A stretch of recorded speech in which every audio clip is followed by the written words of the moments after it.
Hello everyone, నమస్తే and welcome back to my channel life with Pooja official. ఇది ఒక long pending video అండి. నేను డిసెంబర్ 31కి రెసిపీ చేసుకున్నాము అని మీకు పోస్ట్ చేశాను. రెసిపీ డీటెయిల్స్ నెక్స్ట్ వీడియోలో పెడతా అన్నాను, కానీ ఎడిటింగ్ అయిపోయింది. ఇదే వాయిస్ ఓవర్ చెప్పడం అస్సలు అవ్వలేదు. సో నేను మీకు ఇప్పుడు ఒక yummy cheesy and Domino style pizza recipe చెప్పబోతున్నాను. చూసి మీరు కూడా చేసుకుని ఎంజాయ్ చేయండి. ప్లీజ్ నోట్, ఇది నేను అవెన్లో చేయట్లేదు, స్టవ్లో చేస్తున్నాను. ఇక్కడ నేను both veg and non veg pizza రెండు ప్రిపేర్ చేస్తున్నాను. So first of all non veg కోసం చికెన్ మ్యారినేషన్ చేస్తున్నాను అనమాట. దానికి కావాల్సిన ingredients: turmeric 1/2 spoon, black pepper powder 1/2 spoon, crushed kasuri methi కూడా ఒక 1.5 స్పూను, ఇంకా సాల్ట్, కారం కొంచెం మీ టేస్ట్కి తగ్గట్టు యాడ్ చేసుకుని, ఇక్కడ నేను 2 టేబుల్ స్పూన్ కారము ఇంకా 1.5 స్పూన్ సాల్ట్ యూస్ చేసుకున్నాను. ధనియాల పౌడర్ ఇంకా 1 స్పూను, జీలకర్ర పౌడర్ 1/2 స్పూన్ యూస్ చేశాను. గరం మసాలా కూడా ఒక 1 స్పూన్ వేసుకున్నాను. ఫస్ట్ ఈ డ్రై ఇంగ్రీడియంట్స్ అంతా కూడా చికెన్కి బాగా మసాజ్ చేయాలి. మెయిన్ చికెన్కి బాగా మసాజ్ చేయడం వల్ల దీనికి టేస్ట్ బాగా వస్తుంది. ఇంకా నెక్స్ట్ లెమన్ జ్యూస్, ఒక 1/2 లెమన్ జ్యూస్ యూస్ చేశాను. దాన్ని కూడా చికెన్కి బాగా పట్టించేసేయండి. ఆ తర్వాత నేను ఒక 2 టేబుల్ స్పూన్స్ ఆయిల్ వేసుకున్నాను. అదంతా కూడా బాగా చికెన్కి మసాజ్ చేసిన తర్వాత, మెయిన్ దీన్ని చికెన్ బాగా మసాజ్ చేయాలి మసాలాలు అన్నీ కూడా. ఆ తర్వాత 2 టేబుల్ స్పూన్స్ పెరుగు కూడా వేసుకొని ఇంక మొత్తం నీట్గా మిక్స్ చేసి మ్యారినేట్ చేయడానికి పెట్టేసుకున్నాను. చికెన్ నేను ఇక్కడ ఒక 200 గ్రామ్స్ తీసుకున్నాను, చిన్న చిన్న pieces. After that pizza dough preparation చేసుకుంటున్నాను అనమాట. ఇక్కడ నేను ఒక 1/2 కప్ బాయిలింగ్ వాటర్లో ఒక షుగర్ తీసుకుంటున్నాను, 2 టేబుల్ స్పూన్స్. నేను బిగ్ బ్యాచ్ చేసుకున్నాను కాబట్టి ఎక్కువ వేసుకున్నాను.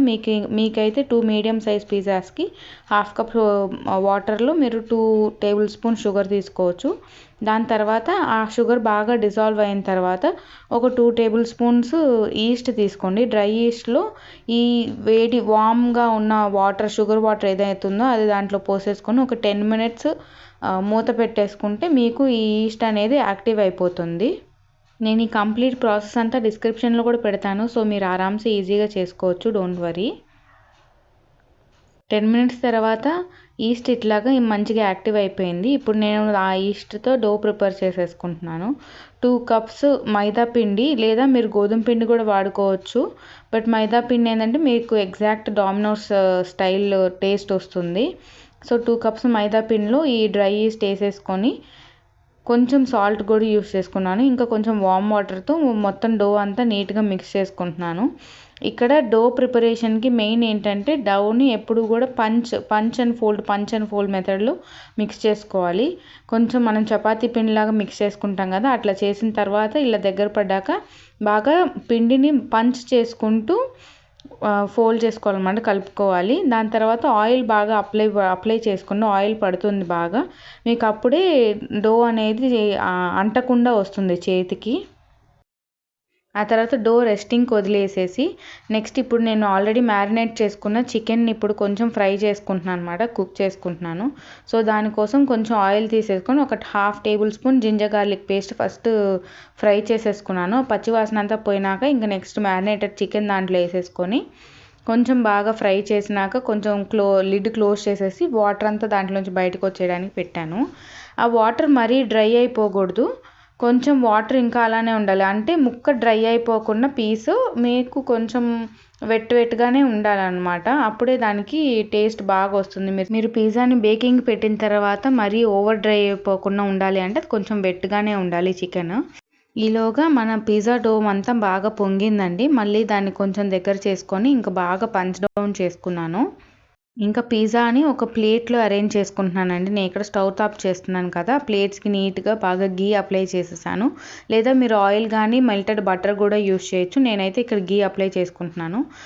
డోని మరీ థిక్గా కాకుండా మరీ థిన్గా కాకుండా మీడియం సైజ్ చేసుకోండి, అప్పుడు మీకు మంచిగా లోపల వరకు కుక్ అవుతుంది. ఇంకా నేను దాని తర్వాత ఫోర్క్తో దానికి నీట్గా అక్కడక్కడ హోల్స్ పెట్టేస్తున్నాను. ఈ పిజ్జా సాస్ కూడా హోమ్ మేడేనండి, దీని క్లిప్ మిస్ అయింది.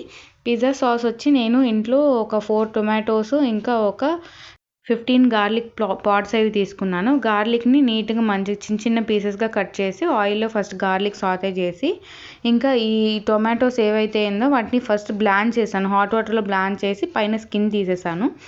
ఆ టొమాటోస్ని ప్యూరీ లాగా చేసి ఆ గార్లిక్ని వేపేసాను కదా, దాంట్లో కొంచెం ఈ టొమాటో ప్యూరీ వేసేసి సాల్ట్, పెప్పర్, ఇంకా ఆరిగానో, పిజ్జా సీజనింగ్స్ అవి వేసుకున్నాను అంతే. ఇంక ఎక్స్ట్రా ఏం చేయలేదు. సో ఆ టొమాటో సాస్ అవి అప్లై చేసి, పిజ్జా సాస్ అప్లై చేసేసి పైన ఇంకా నేను కట్ చేసుకున్న వెజ్జెస్, ఆనియన్స్, క్యాప్సికము, ఇంకా నేను మష్రూమ్స్ తీసుకున్నాను, స్వీట్ కార్న్కి తీసుకున్నాను. వెజ్ పిజ్జా ఇంకా మన ఇష్టం అండి. ఏ వెజిటబుల్స్ అయినా యూస్ చేయొచ్చు, బ్రాకలీ కానీ ఏదైనా పర్లేదు, మీ లైకింగ్ బట్టి మీరు ఏ వెజిటబుల్స్ అయినా యూస్ చేసుకోవచ్చు. నేను ఒక వెజ్ పిజ్జా చేశాను, మళ్ళీ ఇంకా నాన్ వెజ్ పిజ్జా కూడా చేశాను. ఇంక ఇక్కడ పెద్ద పాన్ కుక్కర్ ఒకటి తీసుకొని దాంట్లో స్టాండ్ పెట్టి పెట్టేశానండి. ప్రీహీట్ చేశాను కుక్కర్ని ఒక 10 minutes, దాని తర్వాత పెట్టేశాను.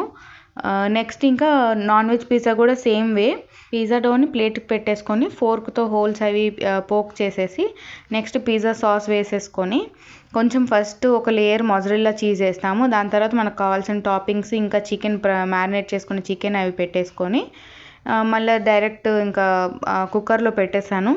ఇవి ఎనీవే మనకి ఒక 15 to 20 minutes టైం పడుతుంది బేక్ అవ్వడానికి, మీకు తెలిసిపోతుంది. ఈజీగా ప్లేట్లో నుంచి బయటకు వచ్చేస్తుంది అంటే దట్ మీన్స్ కింద అంతా కూడా నీట్గా కుక్ అయిపోయింది. చూసారా ఆ చీజ్ పూల్ ఎంత బాగా వచ్చిందో. అసలు వెజ్ అయితే మా డాడీ బాగా ఎంజాయ్ చేశారు. మీరు కూడా ట్రై చేయండి. మా డాడీ మమ్మీ వెజ్ తింటారు కాబట్టి వాళ్ళకి వెజ్ పిజ్జా చేసుకున్నాము. ఇంకా నాకు మా కజిన్స్కి మేము నాన్ వెజ్ తీసుకున్నాము. అబ్బా అసలు నాన్ వెజ్ గురించి చెప్పాలంటే ఇంకా అసలు డామినోస్ కూడా చేయదు అంత బాగా, అంత సూపర్గా యమ్మీగా కుదిరింది. మెయిన్ డామినోస్లో ఏంటంటే ఒక 10-15 grams వేస్తాడేమో ఒక పిజ్జాకి చికెన్ టాపింగ్స్. మనం ఇంట్లోనే చేసుకుంటాం కాబట్టి కొంచెం ఎక్కువ వేసుకొని బాగా చేసుకోవచ్చు. సో మీకు కూడా నచ్చినట్టయితే మీరు మీ ఫ్యామిలీకి చేసి ట్రై చేసి ఎంజాయ్ చేయండి. ప్లీజ్ కింద కమెంట్స్ పెట్టండి మీకు ఎలా అనిపించిందో ఈ recipe. Thank you so much for watching. Please subscribe.